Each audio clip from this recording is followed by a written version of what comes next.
ఒకరితో మొదలవ్వలేదు, ఇది మన అందరిది. ఓకేనా? అందరం కలిసి బాగా చదువుకొని దీన్ని ఇంకా మంచి స్థాయికి తీసుకెళ్దాం. 10th క్లాస్ వాళ్ళు కనీసం ఇప్పటి నుంచి అన్నా చదవండి నాన్న.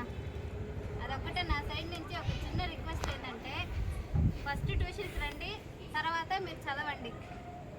సార్ పెట్టేటువంటి ఎగ్జామ్స్ని ఫాలో అవ్వండి. అదొక్కటే నేను కోరుకుంటాను మీ దగ్గర నుంచి.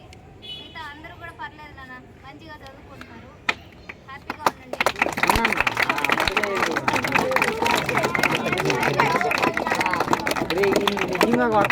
మంచి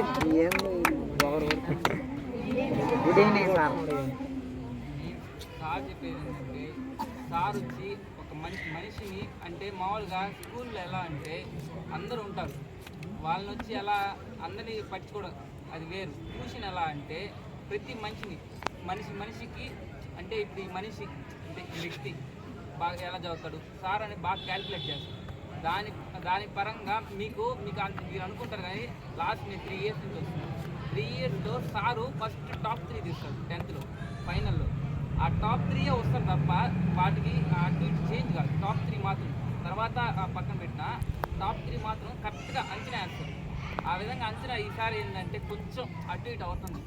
కొంచెం 10th క్లాస్ వాళ్ళు కొంచెం బాగా చదవండి. అందరు చదివేవాళ్ళు మళ్ళీ, కానీ కొంచెం ఇంప్రూవ్ అవ్వాలి. అంటే మిడిల్లోకి వచ్చేస్తున్నారు కాబట్టి ఇప్పటి నుంచి కొంచెం కష్టపడండి. వాళ్ళు